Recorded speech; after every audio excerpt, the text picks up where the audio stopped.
and welcome back to the Global Conscious Podcast, where we discuss the current state of international relations during the time of the COVID-19 pandemic. Today is a very special day, at least for us, the global amateurs, because today we finally have the chance to have a professional joining us on the panel. Introduce Mr. Muslim Imran, the chairman of the Palestinian Cultural Organization of Malaysia. So, before anything, let me go briefly through his impressive academic background. So he received his Bachelor of Engineering in 2009 from the International Islamic University Malaysia, IIUM, before obtaining a Master of Social Sciences in Political Science, specializing in International Relations and the Middle East, also in IIUM. Currently, he's doing his PhD in International and Strategic Studies here in University of Malaya, specializing in Malaysia's foreign policy. Now that is an impressive record compared to amateurs who are barely in our first year of degree. Anyway, Mr. Muslim Imran, we are so honored to have you here, and thank you so much for joining us today. Thank you. The honor is mine. Okay, great. So all right, let's get the teacher. It is very rare for us to have this opportunity to have a discussion with a professional out of our classroom.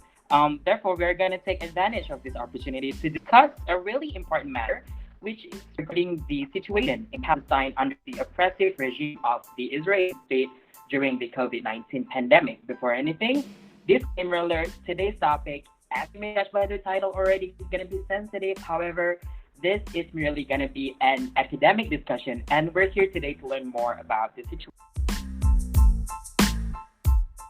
So without further ado, we're going to begin by asking Mr. Muslim the first question. So in Palestine right now, who is currently responsible in providing healthcare service and eventually the COVID vaccine in the region? Okay, thank you very much for having me in this discussion. It is an honor to speak to you all.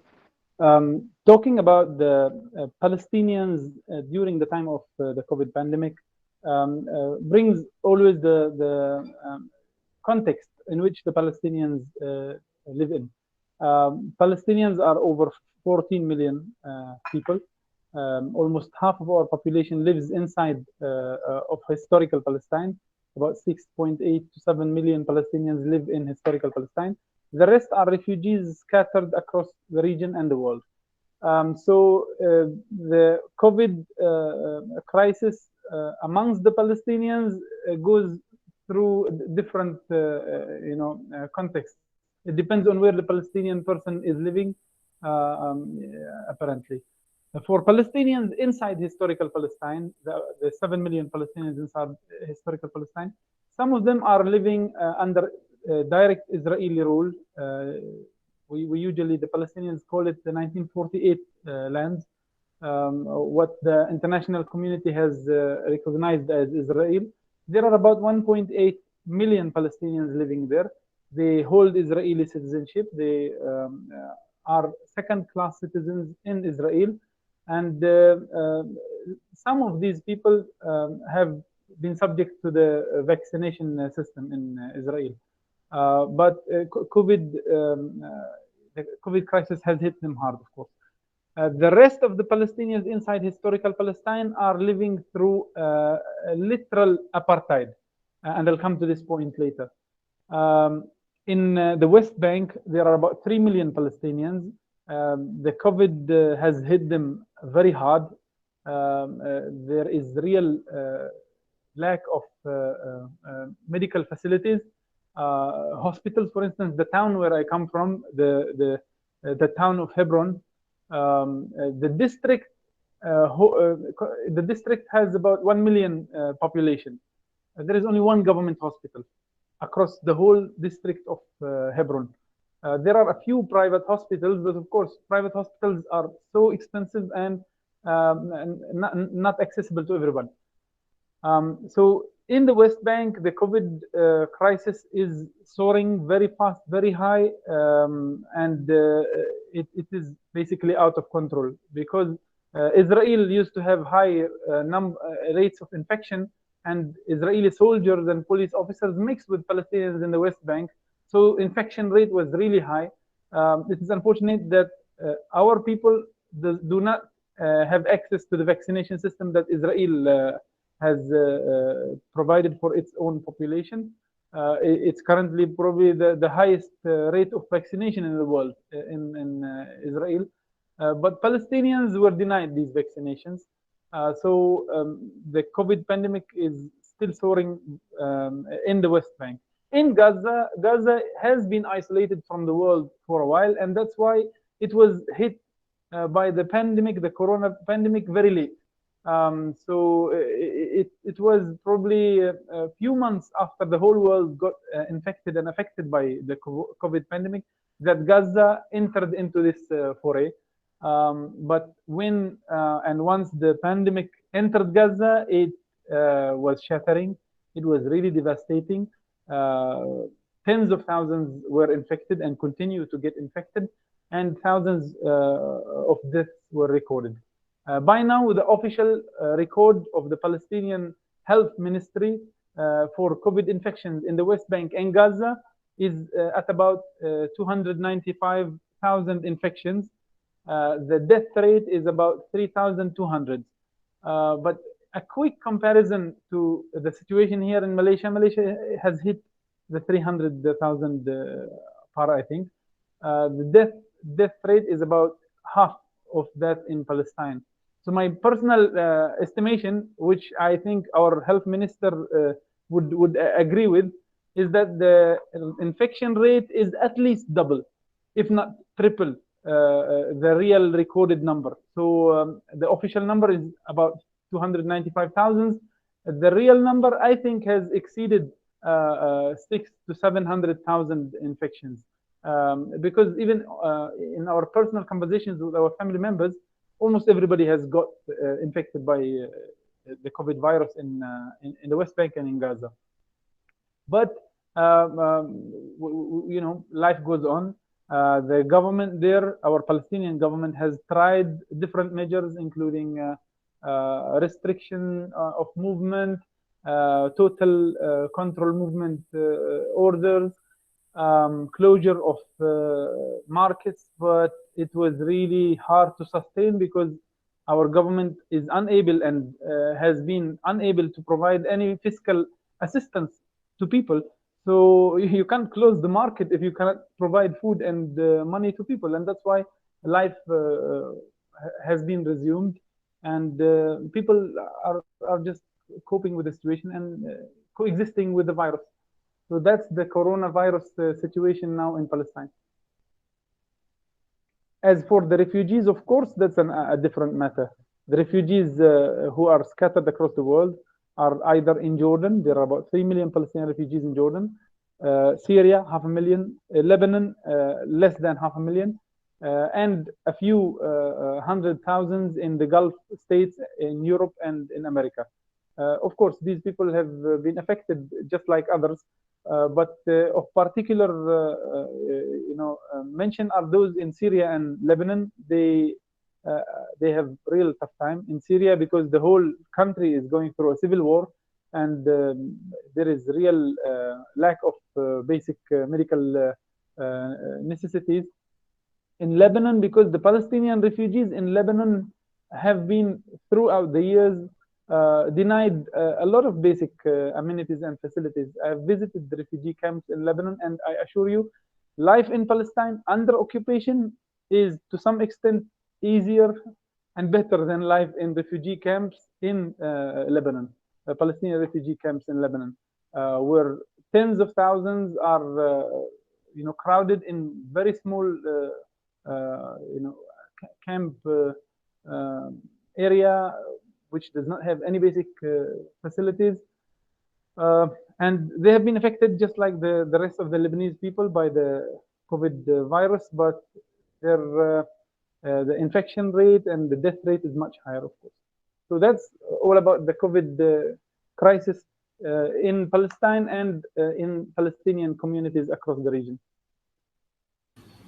Hello, Mr. Muslim. I'm Riz, and I'm interested to know more about the vaccine rollout in the Palestine because we know that Palestinians are lagging behind compared to other countries in vaccine effort as infection rise.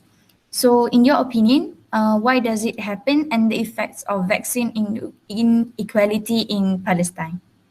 Okay, before answering your question, I wish to highlight that the Palestinian economic well-being is certainly affected by systemic conditions, by the Israeli occupation. It's not because the Palestinians are not hardworking enough or not educated enough that the economy in Palestine is very bad. It's because of occupation. We have in Palestine the highest rate of PhD holders in the whole OIC member states. We have about 99% literacy rate, one of the highest again in the OIC states.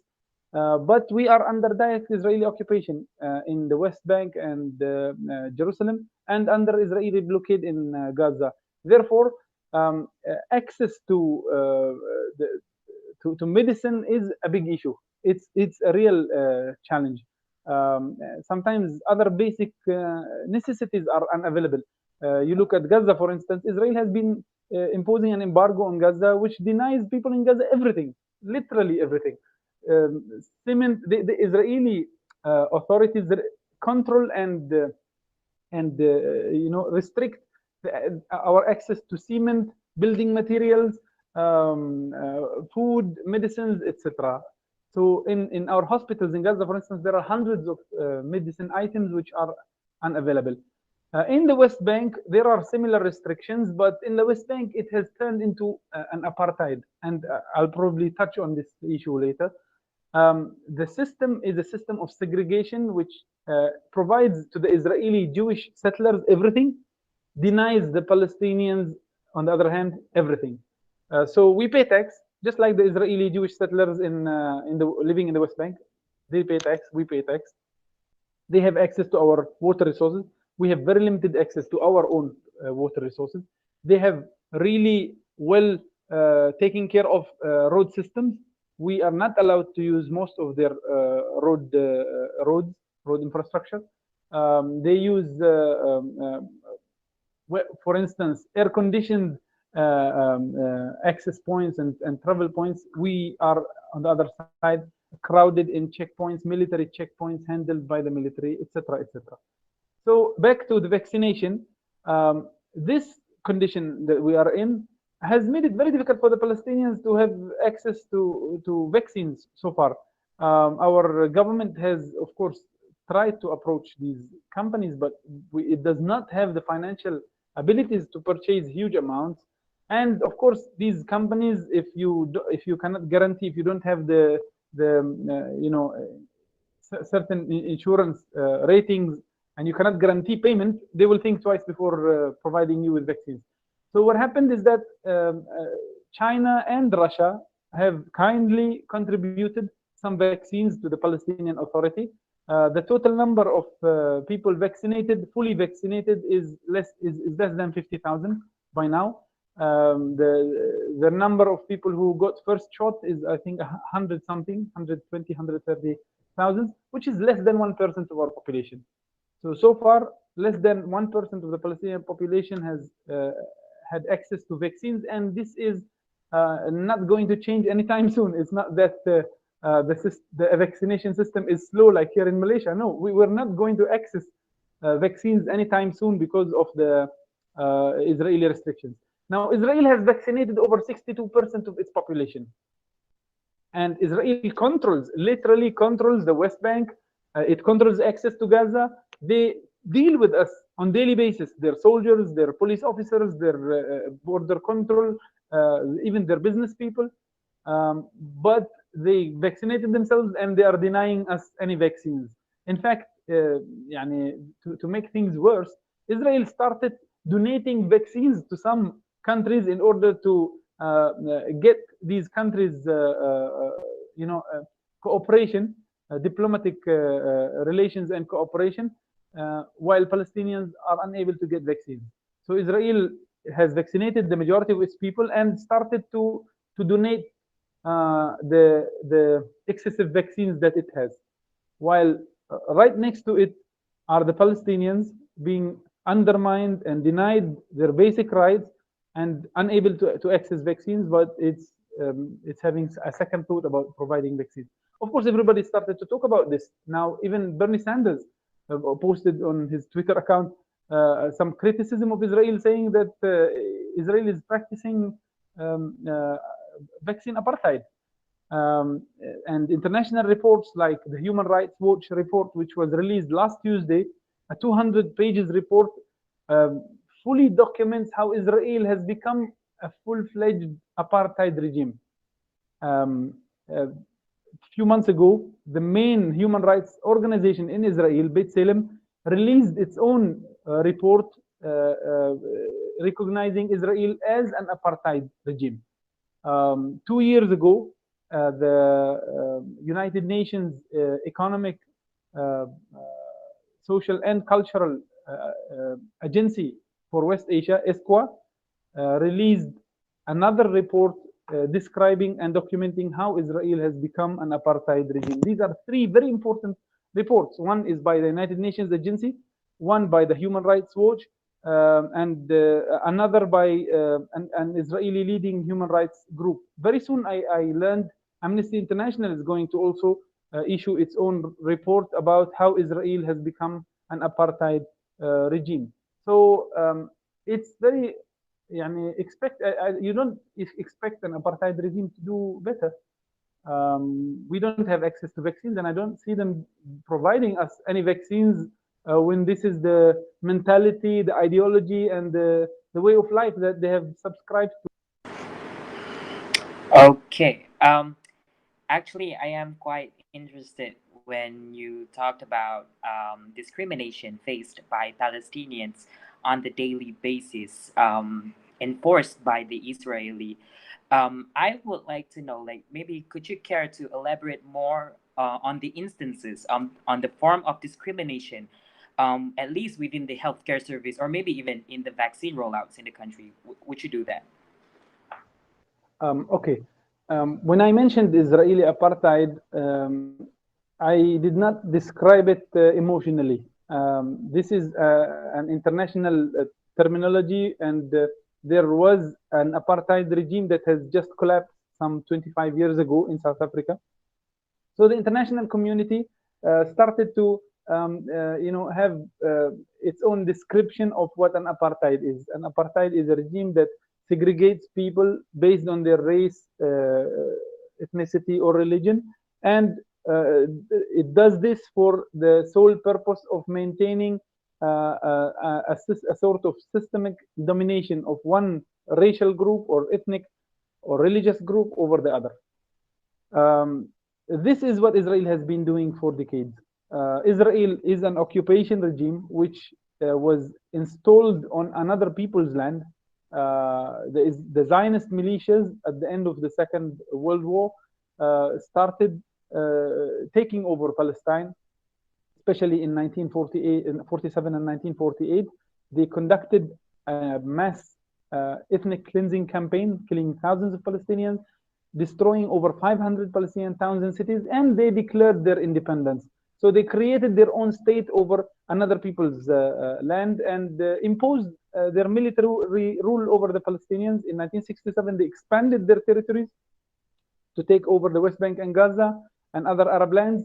And until today, Israel continues to be a powerful regime in the Middle East with all its nuclear arsenal, its military technology, the assistance and the aid that it receives from the US, and the diplomatic support it receives from the West.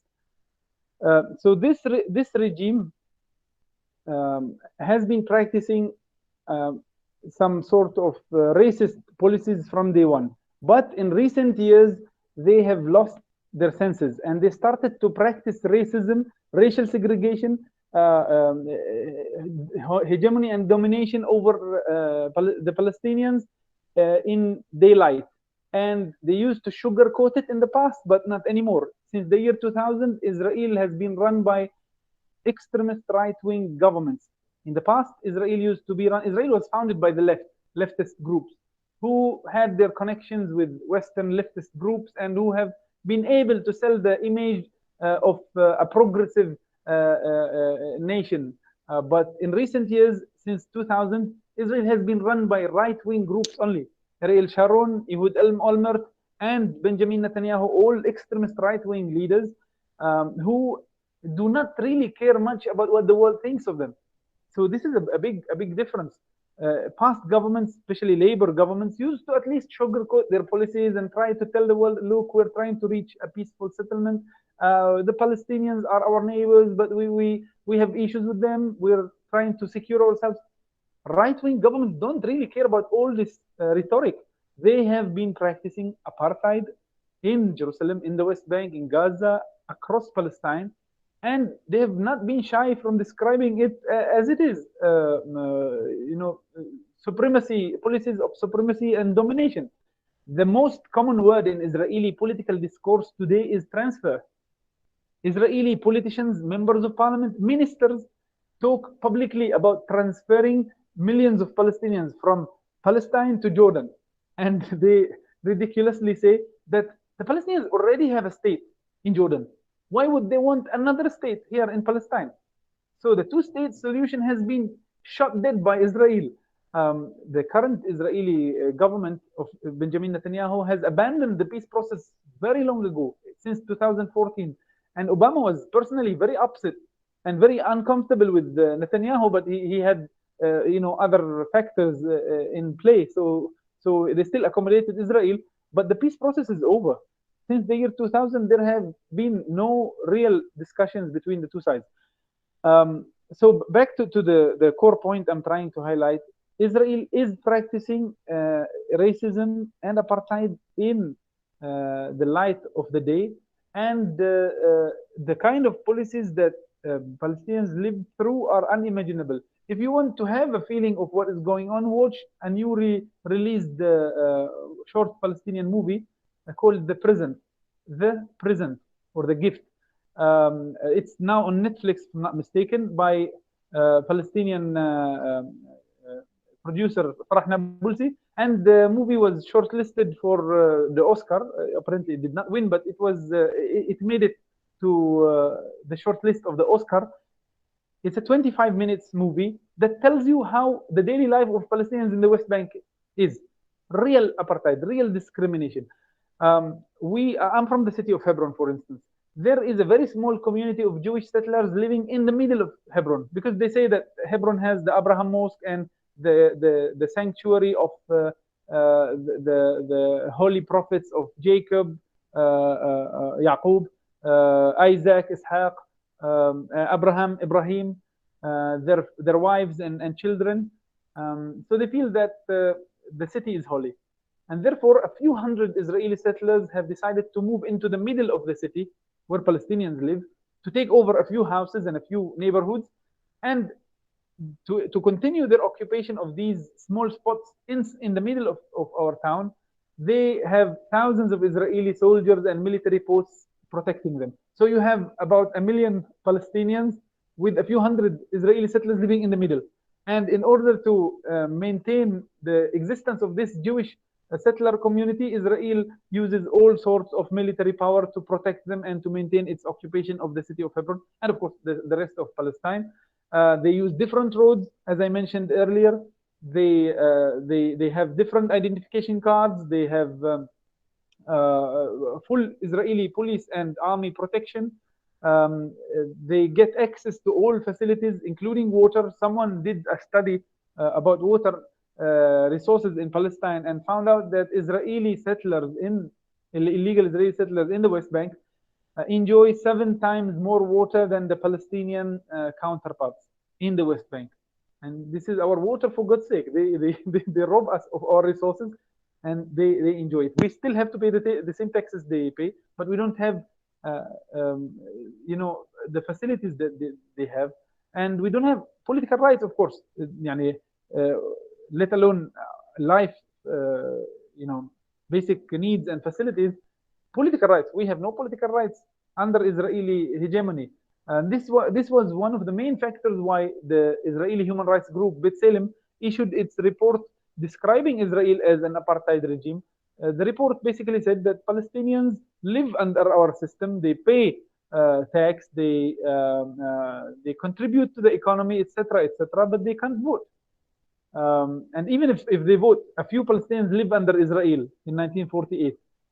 They call them Arab Israelis. Apparently, they are Palestinians. These people vote, and some of them join Israeli elections. Some of them even join Israeli parliament, but they are always considered second-class citizens. That's why whenever the rivaling groups in Israel start to talk about forming a government, none of these rivaling groups consider bringing the Palestinians along. They always try to abandon these Palestinians. And in fact, if one of the major parties bands with the Palestinian political representatives, they will apparently be unable to bring along other coalition members into their own government. The size of racism that the Israeli society has been affected with is so high.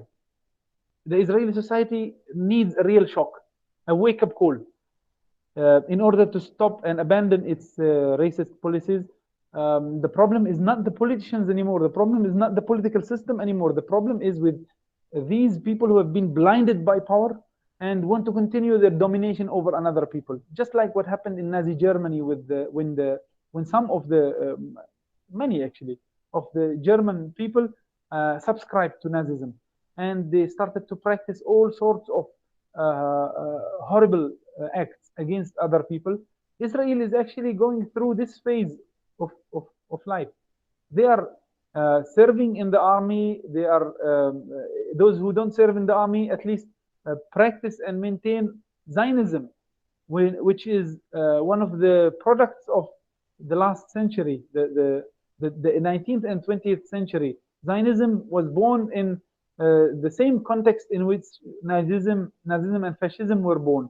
But unfortunately, Zionism continues to survive until today. It's a very racist ideology that has to be abandoned for a solution to be considered. Sorry if I take long in my answers, but yeah, sometimes I feel like I have to connect some dots. Okay, sir. Can you briefly explain more about the current state of more than 5 million Palestinian refugees across the Middle East, specifically on how are they coping with the pandemic? Also now that the UN Relief and Works Agency for Palestine Refugees has declared in November last year that they themselves had run out of funds due to the global health emergency. Yes. The Palestinian refugees across the world, of course, the official numbers, the official number is 5 million. Those registered with the United Nations Relief Agency, but our estimates are higher than that. There are at least 7 million Palestinians, but many of them are not registered. For instance, there are half a million Palestinians living in Chile. Chilean citizens of Palestinian origin, mostly Christian Palestinians who have migrated a bit earlier than Nakba in 1948. There are about 500,000 Palestinians also in North America and in Europe. These people have become citizens of all those countries, and many of them are not registered with the refugee agencies. But for refugees who are still registered with the refugee agency and who are living in neighboring countries, there are about 3 million in Jordan, most of whom have moved out of refugee camps and are living their daily life as Jordanian citizens. And there are 500,000, as I mentioned earlier, in Syria and another 500,000 in Lebanon. Those in Syria and Lebanon are the most heavily affected during the time of the pandemic. Now, one of the measures that President Trump has adopted during his presidency to support Israel was the deal of the century, what they call the deal of the century. The deal of the century is basically a plan, a set of policies which was supposed to end the Palestinian-Israeli conflict, unfortunately favoring the Israelis. It was designed by President Trump's son-in-law, Jared Kushner, who was his special envoy to the Middle East, who himself is a Zionist Jew. He adopted the right-wing Israeli narrative and proposed some solutions. The solutions were basically economic solutions. They did not take Palestinian aspirations of self-determination into account. They only proposed a few security and economic measures. Some of the measures were to finish off the United Nations agency taking care of the refugees, UNRWA. So the United States cut its financial aid to the UNRWA.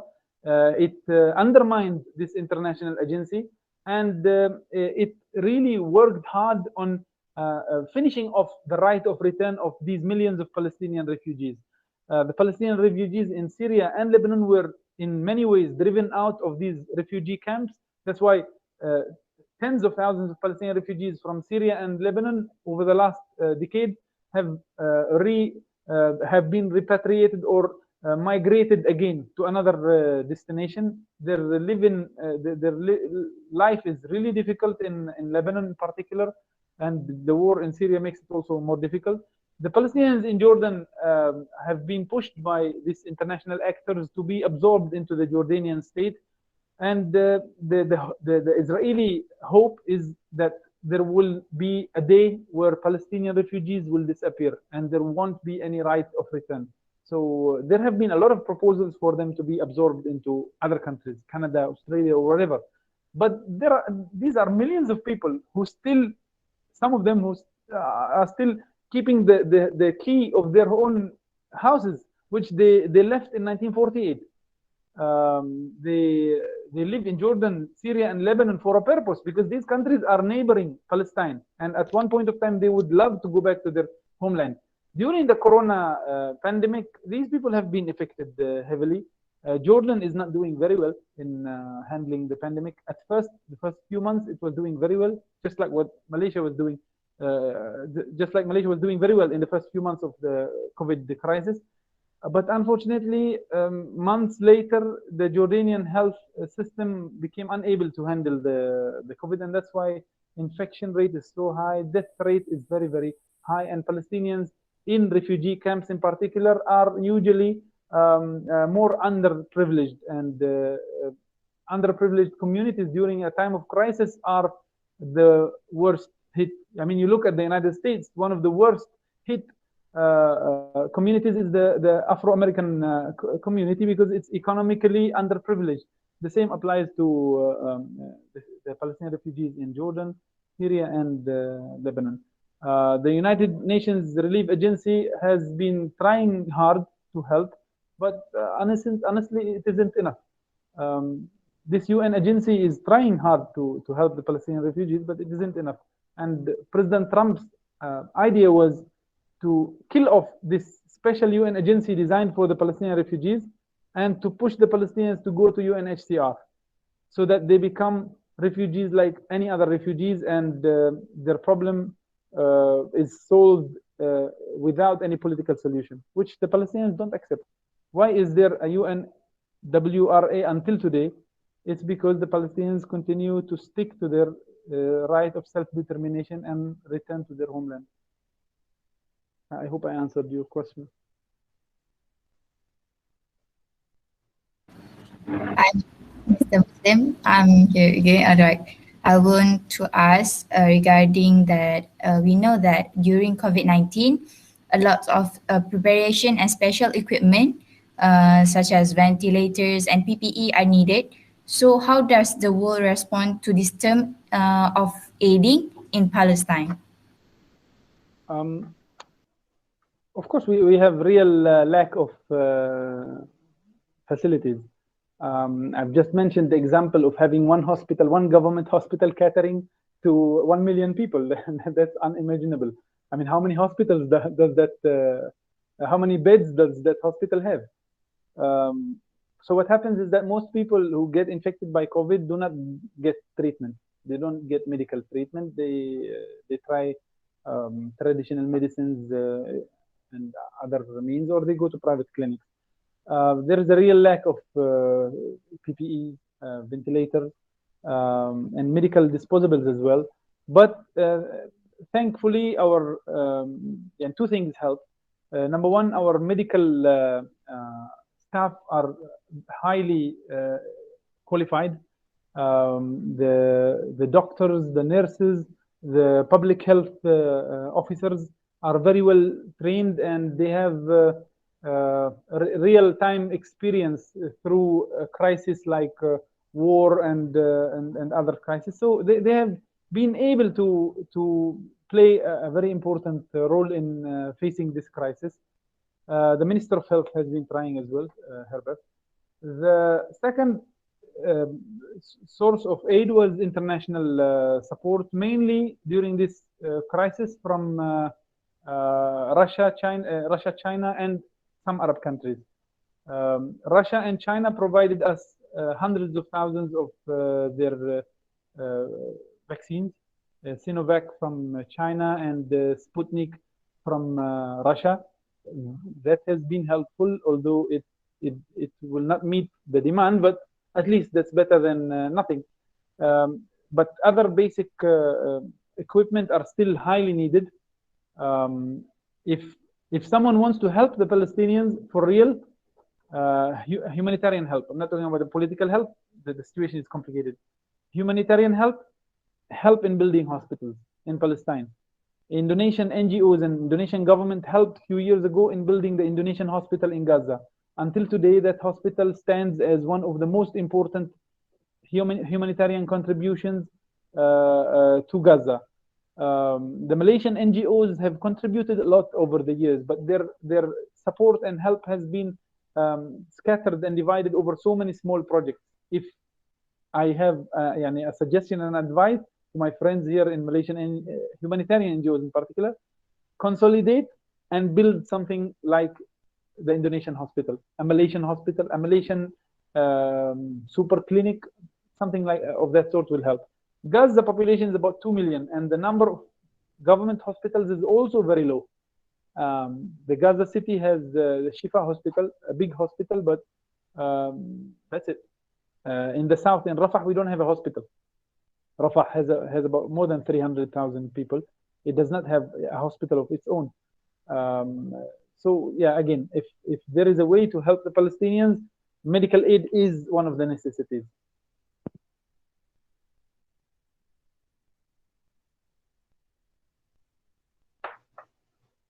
Yes, back to you. The United States has always been a key player in the region, and throughout 2020 and early 2021, there has been a massive change of leadership in the country, in which the current Biden administration seeks to reverse several of Trump's foreign policy that were targeted toward the Palestinians. How would you say this change of power in the United States affects Palestine during the pandemic? President Trump's administration was a pandemic for the Palestinians. So the change of administration in the United States is at least an end of the pandemic. It doesn't mean that things are excellent. We still have the same problem in the United States. The United States political administration is to a very big extent influenced and controlled to some extent by the Israeli lobby in the United States. This is well documented by American political scientists. Two of the most renowned political scientists in the United States, John Mearsheimer and Stephen Walt, have produced a very important read. It was published first as an article, later on as a book, I think in 2006. And the title was The Israeli Lobby in the United States. The Israeli lobby in the United States really influences United States policy towards the Middle East, towards Iraq, Syria, Palestine, Egypt, etc. And regardless of who the president is, this lobby is very active and very influential. And the influence of this lobby and other Israel-friendly lobbies is not only on the president, it's on the Congress. And our bigger problem in the US is not actually the presidency, because the president can just decide to stay away, stay out of it. Like Obama in his first presidency, he tried to do something in the Palestinian-Israeli conflict. When he failed miserably, he pulled back and he delegated the whole issue to his Secretary of State, John Kerry. But he himself stopped any interference or involvement because he realized he couldn't do much. But our problem in the United States is the influence of the Israeli lobby over the Congress. Yes, there are some changes, but it's really slow and it's taking time. There is a Palestinian American Congresswoman, Rashida Tlaib, which is very outspoken in support of Palestine. There is another Muslim Congresswoman, Ilhan Omar, who has been very outspoken about issues of human rights and so on. These two, in addition to a few others, Cory Bush, to some extent, Alexandra Alexandra Ocasio-Cortez, and a few other congresswomen have been very supportive of the Palestinians. They supported the BDS campaign. They supported the Palestinian struggle in general. But the rest are Israel friendly.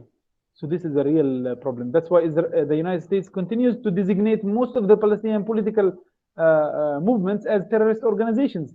You name it: Hamas, Popular Front, Democratic Front, Islamic Jihad. I think even Fatah itself. They're all considered as terrorist organizations because of the influence of the Israeli lobby. Now, the change of the American president gives some hope, little hope, okay, not much hope, little hope to the Palestinians, because President Trump, as I said, was a pandemic. He had a very Israel-friendly policy, a right-wing, new conservative agenda, which wanted to bring down the Messiah, and he was executing and implementing the Israel right-wing agenda for Palestine. He was not implementing an American policy. He was implementing the policy of some fanatics, white supremacists, who believe that they have to accelerate the return of the Messiah by helping Israel to dominate Palestine, get rid of the Palestinians, etc. So getting rid of Trump was a good thing to us. At least his deal of the century is to some extent halted. President Trump came up with this ingenious idea of fixing the Middle East conflict through the deal of the century. The deal of the century was a Palestinian state under Israeli domination. If you look at the map that he posted about this solution, Palestine would become a very small archipelago of very small districts, Bantustans, not very different from the apartheid solution for the black South Africans, where they were given small districts called Bantustans. You can have your own town, your own system inside this town, while Israel continues to control borders, control air, control water resources, control access to everything else. This was President Trump's solution for the Palestinians. He recognized the Golan Heights as a part of Israel, even though it's a Syrian territory. He recognized Jerusalem as the capital of Israel, even though it's internationally recognized as at least East Jerusalem is internationally recognized as a Palestinian city.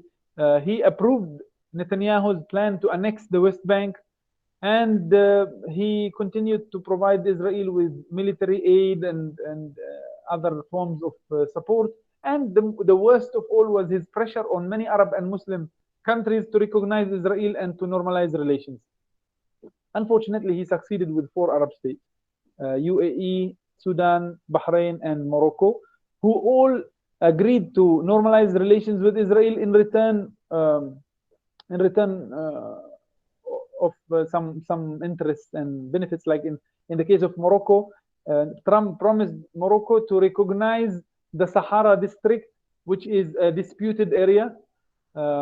He promised to recognize it as a part of the Moroccan territory. So in return, the Moroccan government actually normalized the relations with Israel. So they sold us out in return for some recognition from the US of their rights over disputed territory. But anyway, the American administration of President Trump has done a lot of damage to the Palestinian life and the Palestinian hopes of self-determination. The change of president gives some hope that at least this mess and aggressive policy is over. President Biden has been very busy and preoccupied with domestic concerns. They have a lot of issues to look into. COVID was one of them. Their vaccination program is going at high speed. Of course, they did not donate vaccines to the rest of the world like what China and Russia have been doing, and even India. They have been using it at home, and other domestic concerns, economic concerns, as well as political polarization. The Black Lives Matter movement, which started during President Trump's administration, was a serious thing. Now the U.S. society is very polarized between white supremacist group and minorities, and the American leadership has to find a way to fix this problem. And externally, they have a much bigger concern than the Palestinian issue, which is China. China has been rising over the past few decades, and its rise after the 2013 One Belt, One Road initiative has become imminent. The success of China in handling the COVID crisis last year, coupled by the failure of the United States and many Western European countries in facing and handling the pandemic, I think poses a real challenge for the United States in international leadership. China is seen by many now as a real contender for international global leadership. So President Biden has all these issues to worry about before he thinks about the Palestinian-Israeli conflict. I think, Mr. Muslim, I think you can continue your point. I think he meant was about there's so ongoing conversations about Israel and Palestine cooperation. And I think you'd like to know whether that is actually true from your side, since this is all going. And I mean, the Malaysian community has yet to know what's going on. So do you have any insights on that? So Muslim? Okay. The Israeli propaganda is trying very hard to sell the idea that Israel is a democracy, which has a security problem in the name of the Palestinian terrorist groups and organizations. So stories like Israel helping Palestinians during the time of the pandemic, a love story between a Palestinian and an Israeli, the cooperation between Palestinian families and Israeli families, etc., will be celebrated, highly celebrated by the Israeli propaganda machine, and will be spread across the world. That's why you see, for instance, very big reports like the PCOM, the Israeli human rights group, which recognizes Israel as an apartheid regime. You see these reports only in limited number of media outlets. You don't see it on BBC and CNN. Unfortunately, CNN tried to trivialize the issue, even though this was a very big news. The biggest Israeli human rights group considering and acknowledging Israel as an official apartheid regime was a very big news a few weeks ago. But the CNN, in a way, just published a small article on its portal, not mentioning this NGO by name and reducing this big news into very minor, trivial news. Israeli propaganda machine is trying very hard to sell the idea that they are helping us in the time of pandemic, when in reality it's not the case. Israel is subjecting us to all forms of torture. Human Rights Watch used the terms persecution. The Human Rights Watch report. Human Rights Watch and Amnesty International are two of the most famous, most popular, influential human rights organizations in the world. The report clearly was describing Israel as, number one, an apartheid state, number two, that practices persecution against the Palestinians. You look at the so many videos available now online, Israeli police officers or soldiers breaking the bone of a Palestinian child. The most horrible video that I saw today was an Israeli security officer beating up a Palestinian disabled man. Israeli police in the last 1 week only alone kidnapped and arrested 50 Palestinian youth and minors. The youngest was 14 years old. I mean, for God's sake, who on earth detains a 14-year-old boy for protesting in Jerusalem? It makes no sense. But Israel practices persecution against the Palestinians, torture. There are 5,000 Palestinians inside Israeli prisons. They are treated as security threat. They are treated as security prisoners. They don't have access to the basic, facilities that normal prisoners have, and they are kidnapped illegally. Some of them in a very clear contravention and violation of the Geneva Convention for prisoners of war. there are so many international conventions that Israel is violating. The list goes on. So when Israel tells the world that they're helping us in the time of pandemic, this is BS. This is nonsense, and we should not buy it. We seriously, educated academic spheres should not accept this Israeli propaganda. It should be exposed, and we should advance BDS, boycott, divest, sanctions on Israel. This is a growing, a Palestinian but internationally growing movement. The BDS movement, it started in Palestine in 2004. Over 50 Palestinian NGOs formed one secretariat, which started to have its own chapters internationally. One of them is in Malaysia, luckily, that call for international boycott of the Israeli regime, international sanctions on Israel, and divestment of any investment and business interests in Israel. It has to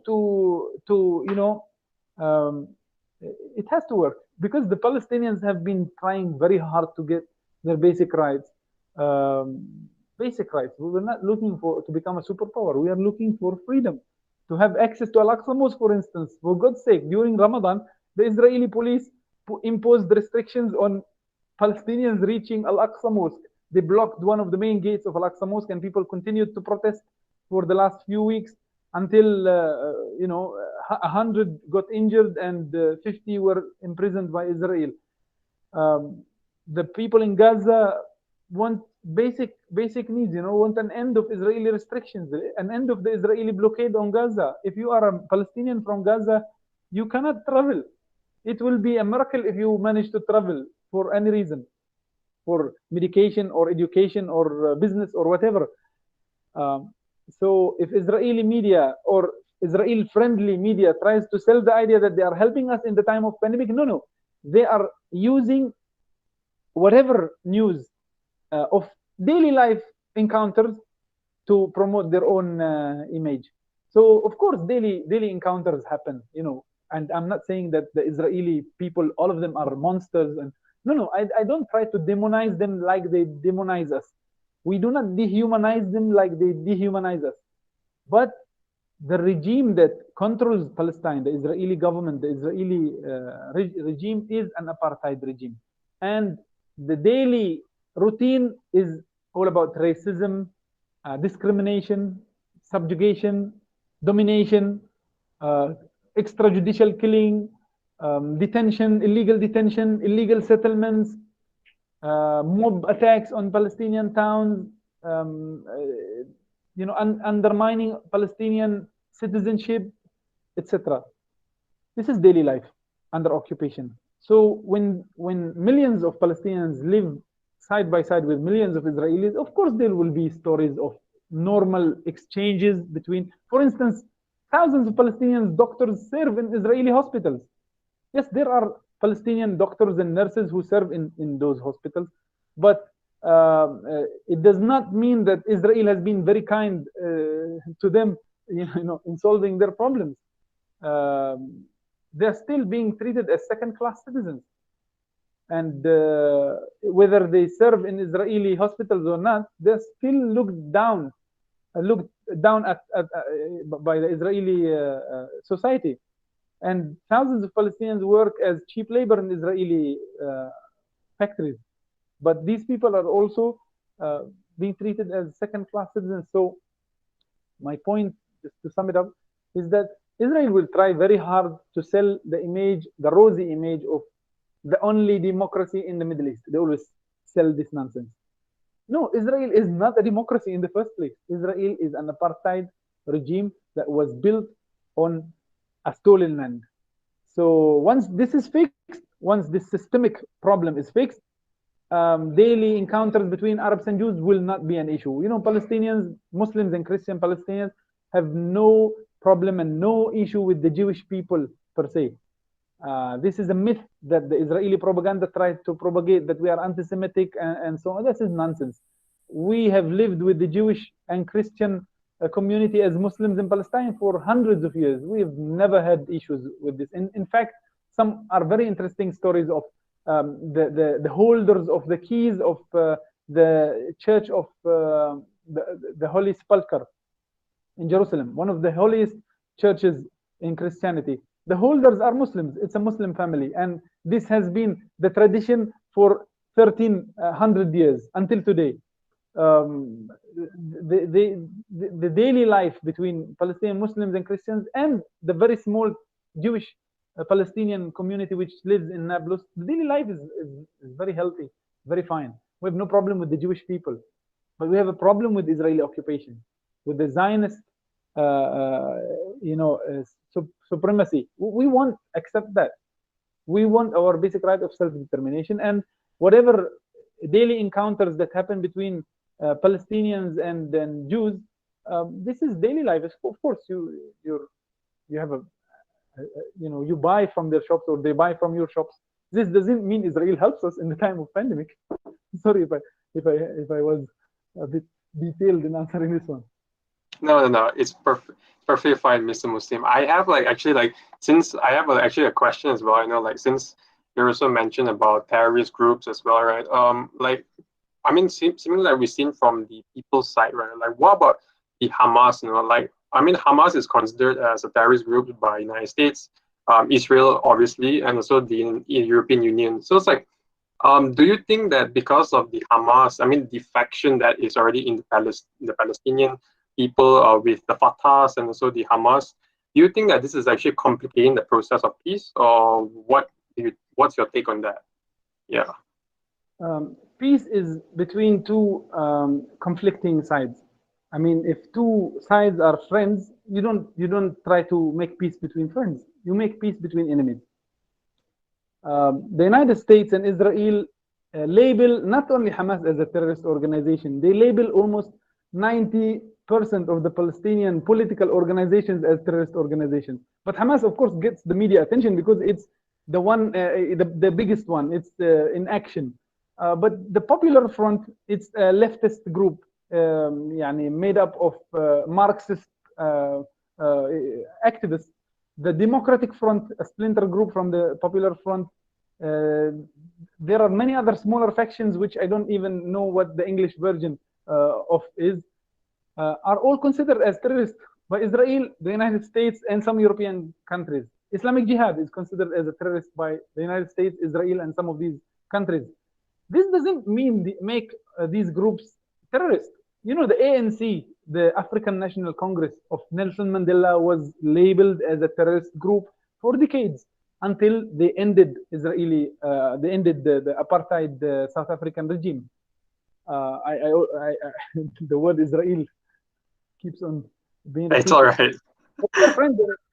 The apartheid South African regime and the Israeli regime were very close allies. Anyway, they all label Israel, of course, and their backers in the United States. They label all these Palestinian groups as terrorists, and Fatah itself was labeled as a terrorist group until it accepted to recognize Israel. It makes no sense to me to fall for this Israeli propaganda because Israel itself was made by and created by militant militias, the Irgun, Haganah, and Stern groups. The first Israeli Prime Minister, Ben-Gurion, one of the earliest Israeli Prime Ministers, Menachem Begin. These were leaders and members of military militias which took over Palestine by military force.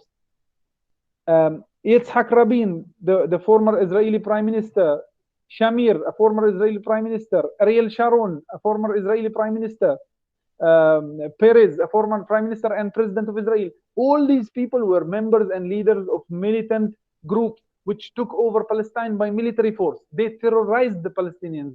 They terrorized even the British. They carried out terrorist attacks against the British mandate, the British colonization of Palestine, because we were under the British rule. The British facilitated Jewish migration to Palestine. They kept a closed eye. They ignored the Israeli development.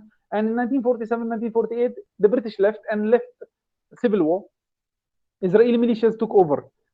So when these founders of terrorism start to talk about Hamas, Islamic Jihad, and Fatah, and so on as terrorists, to me as a Palestinian, it's an empty joke. But of course, to people outside who don't know the difference and the details, they might buy this propaganda and this Israeli narrative, and that's why it's necessary to clarify and expose their lies. No, Hamas was elected by the majority of the Palestinians. In 2006, Hamas won 64% of the Palestinian parliamentary seats. So 64% of the Palestinians are terrorists? It makes no sense to me. Another few groups, the leftist groups, won like almost 10%. They are also listed as terrorists by Israel. These are also terrorists. So 74% of the Palestinians are terrorists. We are under occupation. We are, forced to use all means that would help us achieve our own liberation and emancipation from Israeli occupation, including armed resistance. And yes, some countries got their independence without an armed struggle, like Malaysia. But that's an exception. Vietnam did not win its independence through peaceful negotiations. It defeated the French and then the American military occupation. Algeria did not win its independence through a peaceful process.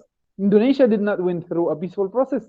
The war of Surabaya, over a few days only, 1945, the Battle of Surabaya was a war where 20,000 Indonesians were killed by the British and the Dutch troops. So sometimes you have to pay a heavy price for achieving what you deserve. But yeah, this is life. At least this is the life we live in. So yeah, Palestine. I don't think this point even deserves a long discussion. No, the Palestinian groups are resisting Israeli occupation. Sometimes Israel tries to confuse them with ISIS. Yeah, okay, this is an important point to clarify. Hamas, Islamic Jihad, and many of the Palestinian Islamist groups are national liberation movements. They subscribe to a moderate Islamic ideology, not very different from the one subscribed to by AMNO, Amana, PAS, PKR. If you read the books they read, if you see the ideology they have, it's very, very similar to all these mainstream Malaysian political groups. But ISIS, Al-Qaeda and ISIS are international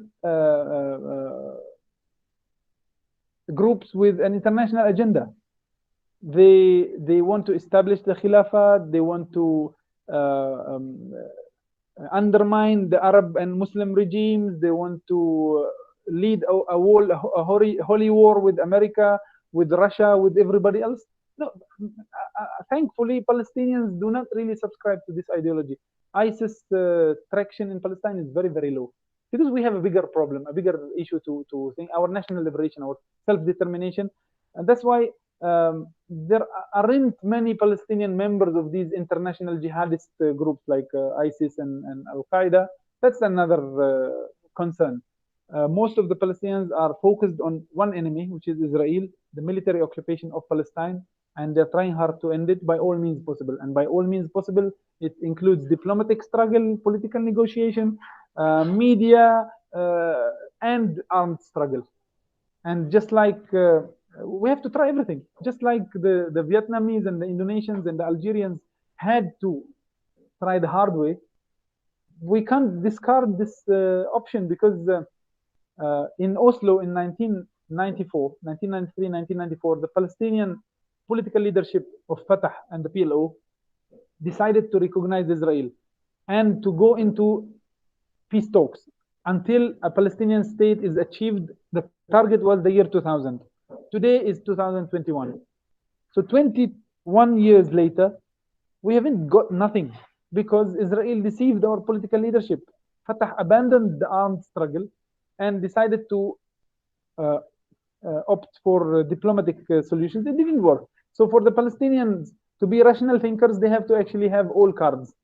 Keep all cards close to your chest and try whatever card that can bring you your basic rights. I see. All right, thank you very much, Mr. Muslim, for that. And one last, I'd just like to, this is the question that sums it up, So basically, seeing from you, you're very enthusiastic and so you're very motivated, to actually bring down, the Israelis and the occupations. But I'd like to ask, Even though this setback, we have seen a lot of setbacks going on recently. Even Malaysia has tried to actually push for the Palestinian self-determination, but many times it failed. The international community is not cooperative. But how does the Palestinians stay morally motivated?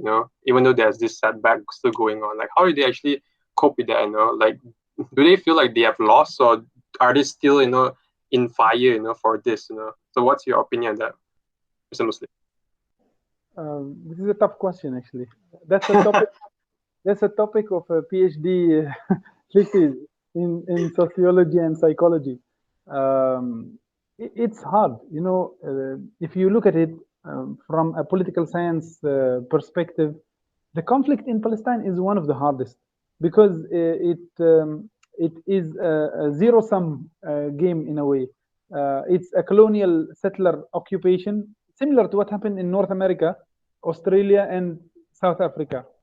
In North America, the European whites arrived in the northern American continent. They wiped out the Red Indian population and they established their own state. So peace, that's it. Problem solved. In South Africa, the whites tried to do the same, but there were too many blacks. They couldn't just get rid of everybody. So they started to design an apartheid districts, Bantustans here and there. It eventually collapsed and failed. 100 years later, this system collapsed. In Palestine, Israel has been trying hard to do that. They failed. In 1948, they carried out a campaign of ethnic cleansing. A very good book to read is by Israeli historian Ilan Pappé, entitled The Ethnic Cleansing of Palestine. Ilan Pappé was an Israeli historian. He migrated. He lives now in the UK. And most of his works are on the Palestinian-Israeli conflict. He studied the documents of the Israeli army. 50 years later, of course, they were declassified. So in the 1990s, many of the Israeli army documents were declassified, and his analysis and conclusions was that the Israeli militias were intentionally committing ethnic cleansing. They were killing, forcing out people, trying to take over an empty land, because there were Palestinians living there when the Israeli militias came over, but they failed, and the Palestinians continued to exist and live in Palestine until today. There are, yes, half of our population is a refugee population, but there are 7 million Palestinians who continue to live in Jerusalem, the West Bank, Gaza, and even in the Israeli majority towns of even Tel Aviv. Next to Tel Aviv, there is an Arab suburb in Yafa. In Haifa, there is an Arab population. In every part of occupied Palestine, there is an Arab Palestinian population. So the ethnic cleansing campaign failed. I mean, it's too late for Israel to try ethnic cleansing. They can try it now with us, but it's going to be really hard for them. So now Israel is thinking, they're really thinking how to get rid of as many Palestinians as possible. This is why, as I mentioned earlier, one of the most common words in Israeli political discourse is transfer. They want to transfer us, fill us into buses and move us to Jordan or somewhere else. They're trying hard to get rid of us, but it's not working. Palestinians are really motivated to end this occupation. Yes, there are, to look at the situation in a very realistic, from a very realistic perspective, is complicated. Israel is supported by the superpower. It was created after the First and Second World Wars, where a shift in the balance of power occurred. It was created by the international superpowers. So in order to end Israeli occupation and Israeli apartheid, a shift in the balance of power has to occur. That's why Palestinians welcome any regional development or international shift in balance of power. If you go and have some poll in the Palestinian territories, you'll see them very happy for China rising. I mean, they don't know much about what's happening in China, but they know that America will not be the only power dictating rules, supporting Israel blindly like it has been doing. So until this shift happens, Palestinians have only one job to do, to continue to exist in Palestine. If we become Red Indians, it's over. And I assure you, the Palestinians don't want to become Red Indians. They will continue to resist by all means possible. If you just try to follow the news of the last few days in Jerusalem, the young protesters are as young as 14 years old. I mean, the 14 years old boy who was arrested, and when he asks his parents, there's a protest in front of Al-Aqsa, should I join? Of course, they will tell him, go and join, which is also, it needs a lot of analysis, psychological analysis. The Palestinian mothers and fathers, they want to stop their kids from joining any demonstration, protests, or actions against Israel because they really feel very motivated to see their land free very soon. It's difficult, but it's going to happen with this kind of conviction, with this kind of belief. This is the weapon of mass destruction. This kind of conviction, this kind of belief is what is going to bring down Israeli apartheid. It's not weapons, it's not nuclear arsenal, because sometimes you have all kinds of weapons, but you collapse. The Soviet Union collapsed. They had everything. The Berlin Wall was shattered. So apartheid in South Africa collapsed. The apartheid regime was really strong. So Palestinians also have this conviction that one day we will be free, just like the Malaysians, the Indonesians, the Algerians, the Vietnamese, the Americans, for God's sake. Just like all these people managed to get their freedom and independence from a colonial power, we will get it, inshallah. When? That's another question. All right, thank you very much, Mr. Muslim, for this wonderful insight that you gave tonight. I'm terribly sorry that time has gone beyond its limit. But again, thank you so much for Mr. Muslim Imran for joining us in this special episode of the Global Amateurs podcast. I represent all of us at Global Amateurs, and hopefully even the audience believe that we actually learned a lot from today from you, itself. Because like when we see from various news outlets, they normally call upon someone who is academician, someone who's been studying it, but we haven't really heard from someone who is Palestinian, who has talked a lot and also studied a lot about it. So with that, I'd like to thank you again, and also I'd like to remind everyone that have a good day, everyone. Thank you very much, Mr. Muslim, and enjoy. Thank you.